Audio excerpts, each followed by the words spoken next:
dengan anak Adam semuanya. Ulaha ini. Itu ada pada doa nur nubuah. Ya. Nah, kalau orang Kulon, ulama yang cikal bakalnya di Banten sini, Syekh Kuro Kerawang. Syekh Kuro Kerawang. Maka kalau tabarukan sampai baca doa nubuah 100 kali, Hadrah Fatihah ke beliau. Insya Allah digampangin. Di Indonesia ada jalur-jalurnya. Ya, Syekh Kuro Kerawang. Syekh Kuro Kerawang itu mertuanya Prabu Siliwangi. Itu orang tuanya Nyai Subang Larang. Jadi kembali lagi jamaah rahimahullah, 4 itu. Saya ulangi, niat mengerjakan fardu, niat meninggalkan larangan Allah, niat berbuat adil dengan siapa saja, tidak mendolimi, tidak mengkhianati, kemudian niat baikan dengan siapa saja yang sengketa dengan diri kita. Waktu pagi. Pertanyaannya, kira-kira sampai kayak gitu enggak? Belum. Halo? Belum. Kayak gitu belum? Belum. Orang ada kita ini pagi-paginya mau subuh niatnya ngopi. Ya, mau jamaah subuh pesen sama istrinya. Ya, bikin kopi ya. Bukan niatnya ngopi. Maka tuanya jelek sampean. Ya karena niatnya pagi-pagi ngopi. Kalau enggak nasi uduk, ini naudzubillah. Ayo pada diamalin ya. Jadi ingat-ingat pagi hari atau tadi upayakan sholat subuhnya selalu mandi. Upayakan. Insya Allah sehat lahir batin. Ya, insya Allah ya. Insya Allah. Kemudian yang kedua niat ya. Di pagi hari itu niat untuk menjalankan fardunya Allah, niat meninggalkan larangannya Allah, kemudian niat untuk berbuat adil dengan siapa saja, tidak mendolimi, ya, tidak merasani, tidak jelek-jelekin.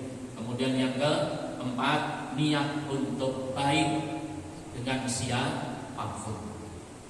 Berikutnya, fa'idha asbaha ala hadhihi niyat, ya.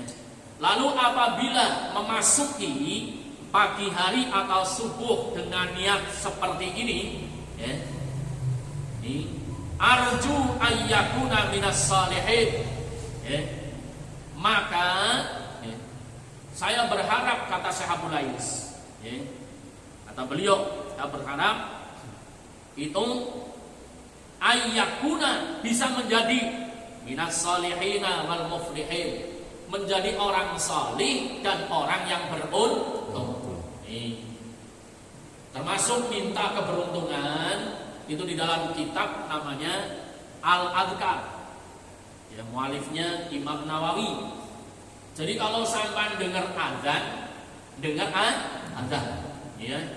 Satu dengar azan, pas hayya 'alal falah, sampai minta Allahumma ja'alni fi sumratil muflihin.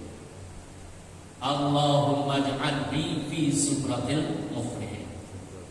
Ya Allah, jadikanlah aku golongan orang yang ya, mulia. Kemudian pada saat sampan itu sholat jamaah berada pada saf yang pertama. Pada saf yang pertama. Ya, misalnya Jumat atau apa, minta kepada Allah. Ya, minta Allahumma atini ma ataita min ibadikas salihin. Bareng-bareng. Bismillahirrahmanirrahim. Bismillahirrahmanirrahim. Allahumma atini ma ataita min ibadikas salihin. Ya Allah, berikanlah kepadaku apa-apa yang diberikan kepada orang saleh. Nih. Jadi kalau berada di saf pertama, paham ya? Atau misalnya sampan itu jamaah berdiri, ya, berdiri di saf pertama, ya, supaya tidak lupa rakaat. Kan sering ya? Sering apa sering nih? Ini dokter Andes S2 ngitung 4 rakaat aja salah, kebangetan. Ya iya. Nih, ngitung 4 rakaat gitu ya. Salah gitu. Sering apa sering? Padahal orang kuliahan ya. Namun dibilang ndale gitu ya. Kenapa begitu sampai 2 rakaat mikir 2 apa 3 ya ini. Berarti kan ngitung 4 aja nggak bisa gitu ya. Lebih kebangetan lagi 2 rakaat ini ya. 2 rakaat aja lupa ya. Nih ngakunya orang cerdas gimana ini ya. Makanya supaya ya tidak lupaan ketika sholat. Nih. Jadi di dalam kitab Al-Adkar dijelaskan. Jadi kitab Al-Adkar itu saya dapat ijazah begini. Kalau saya sampai belum ngaji kitab Al-Adkar, itu dikatakan belum laki-laki. Kalau belum ngaji kitab Al-Adkar, ya, itu belum laki-laki katanya gitu ya. Kenapa? Karena di situ isinya itu petunjuk-petunjuk Allah yang sangat istimewa. Ya. Jadi kalau pas berdiri sholat, supaya tidak lupaan, baca tasbih 10 kali. Ya. Subhanallah walhamdulillah wala ilaha illallah Allahu akbar wala haula wala quwata illa billahil aliyil azim. 10 kali. Kemudian doa, Allahumma a'tini ma ataita min ibadika sholihin. Ya Allah, berikanlah kepadaku apa-apa yang kau berikan kepada orang-orang sholat. Kalau nggak bisa dengan bahasa Arab, dengan bahasa peninggilan. Kalau yang orang Jawa, ya pakai bahasa Jawa nggak apa-apa. Allah mah tahu. Gusti kula nyuwun dumateng panjenengan, mugi panjenengan paring dumateng kula menapa-menapa ingkang panjenengan paringaken dumateng tiang-tiang saleh. Ya Allah, aku mohon kepadamu, berikanlah kepadaku apa-apa yang kau berikan kepada orang saleh. Itu pada saat mau sholat. Paham ini ya? Nih. Jadi kalau orang soleh itu kalau sholat bagaimana? Khusyuk. Tapi kalau orang saleh, ada orang soleh, ada orang saleh. Kira-kira sampai soleh apa saleh? Saleh. Orang saleh gitu ya. Aduh, makanya dikatakan ya, kalau bahasa Banyumas lucu ya. Saya punya teman kiai, mungkin sampai tahu ya, kalau dalam marhum namanya Ridwan Sururi. Kemudian kiai murid senior ya, seniornya kiai siapa ini? Batu DPR Syukran Mahmud ketika di Tegaluncuk ya, itu namanya Kitar Mati itu bilang sardan, santri sardan, sarungan tapi edan. Jadi bahasanya gitu. Kemudian ada lagi santri datnyeng, kadang nada, kadang keyang gitu. Ya, ukuran saya sampai ya, ngot-ngotan. Mungkin itu supaya bisa istiqomah. Ya, kalau mau sholat berdiri, gitu ya, setelah istiadah baca tasbih 10 kali. Kemudian minta Allahumma a'tini ma ataita min ibadika sholihin. Ya Allah, berikanlah kepadaku apa-apa yang kau berikan kepada orang-orang soleh. Orang soleh itu diberikan oleh Allah ketika sholat khusyuk. Insya Allah kalau setiap sholat sampai ngamalin gitu, insya Allah ijabah. Amin ya rabbal alamin. Yuk bareng-bareng. Bismillahirrahmanirrahim. Bismillahirrahmanirrahim. Allahumma a'tini ma ataita min ibadikas salihin. Kemudian yang kedua, kalau sampai sholat jamaah, doa Allahumma taqabbal minna qiyamana wa qiyamana hadal majlis atau hadhihi jamaah. Ya Allah, terimalah sholatku dan terimalah sholat jamaah ini. Kalau semua yang jamaah doa itu, insya Allah diterima. Paham ya? Nih, jadi ingat-ingat kalau sholat jamaah, ayo makmumnya pada doa, imamnya juga doa. Nih, supaya apa? Sholat diri kita diterima, kemudian sholat semua orang yang sholat bareng diterima. Ini penting. Ya, itu yang dimaknakan kulla jama'atun mubarakah. Paham ya? Ini jangan malah sewot-sewotan. Wah, ini lagi yang dari imam. Jangan gitu, paham ya? Paham? Kadang-kadang ada orang cepat. Tidak. Loh makmum kok ngenes. Naudzubillah min dzalik. Jadi kalau sampean makmum doain. Doain supaya sholat diri kita itu diterima, kemudian sholat semua orang yang bareng kita, baik imamnya maupun makmum semuanya diterima. Indah apa indah? Sampan suka jalan kayak gitu enggak? Belum. Oh alah. Ya, ayo dilakukan ya. Nah, kalau nggak bisa dengan lughat Arabiyah ya pakai bahasa sendiri. Ya Allah, terimalah sholat hamba dan terimalah sholat semua orang yang sholat bareng hamba, baik imam maupun makmumnya semua. Itu. Berikutnya. Jadi kalau niat tadi 4, kata Abu Lais As-Samarqandi menyatakan, fa idza asbaha ala hadhihi niyat, apabila masuk waktu subuh niat 4 hal tersebut, arju, aku berharap ayyakuna minas sholihin al-muflihin, semoga menjadi orang yang soleh dan orang yang sukses, orang yang beruntung. Wakila, dan berkata li ba'dil hukama, para ahli ilmu, ahli hukmah, bi ayyi niyatin, dengan niat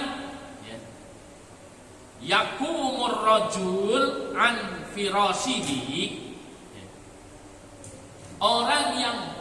seseorang yang bangun dari tempat tidurnya. Jadi niat itu dikatakan melakukannya kapan? Wakila li ba'dil hukama bi ayyi niyatin, adapun niatnya dilakukan yakumur rajulu an firashihi, dari bangun tidur. Bahkan kalau para kiai ijazah itu pas melek, tahu melek? Jadi jangan langsung bangun, masih dalam posisi tidur. Melek, ingat Allah. Alhamdulillahilladzi ahyana ba'dama amatana wa ilaihi nusyur. Kemudian itiba orang-orang soleh nyatakan, ilahi anta maksudi waridha kamadlu wa ufawidu amri ilallah a'tini mahabbataka wa ma'rifataka ya dzul jalali wal ikram. Raditu billahi rabba wa bil islami dinan wa bi muhammadin nabiyyan wa rasulah. Rabbi sidni ilma warzuqni fahma. Kemudian niat, ya Allah, aku bangun tidur menjalani kehidupan di hari ini, aku niat menunaikan fardhumu, meninggalkan laranganmu, dan aku niat akan berbuat adil dengan siapapun, dan aku niat untuk baikan dengan siapa saja. Itu seperti itu. Paham ya? Jadi pokoknya di situ itikad bahwa bangun tidur tidak ada niatan kecuali apa? Niatnya itu inni wajjahtu wajhiya lilladzi fataras samawati wal ardh hanifan muslima wa ma ana minal musyrikin. Innas salati wa nusuki wa mahyaya wa mamati lillahi rabbil alamin la syarika lahu wa bidzalika umirtu wa ana minal muslimin. Jadi seperti itu juga boleh ya. Artinya kita itikad hanya menuju Allah. Beliau berkata, yas'alu 'anil qiyami, seseorang tidak bisa bertanya tentang qiyami, bangun tidur, hatta sehingga yang doro ia melihat atau meninjau kaifa yanamu, bagaimana tidurnya. Summa yas'alu 'anil qiyam, baru bertanya bagaimana bangunnya. Perhatikan di sini. Jadi penting sekali. Kenapa? An-naumi kal mauti. Orang tidur itu seperti mati.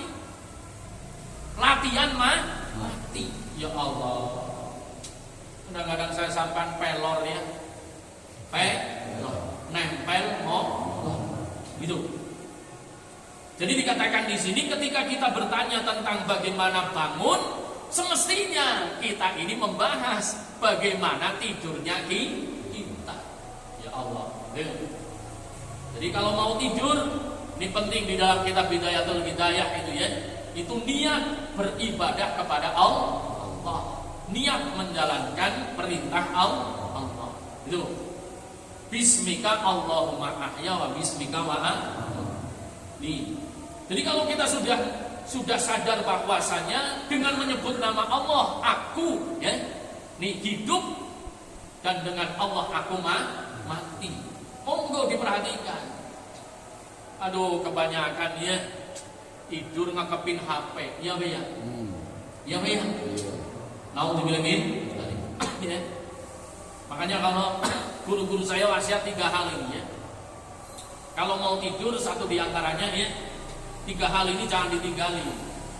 1 sholat, 2 baca Quran, 3 bersolawat, tambah sedekah. Sedekahnya bagaimana? Mendoakan saudara-saudara kita. Itu sudah saudara. Jadi ketika saya sampai mendoakan mau tidur, ya Allah mudah-mudahan ya tetangga saya, saudara saya, teman saya ya, adik saya, kakak saya, keponakan saya pada sukses, pada berkah.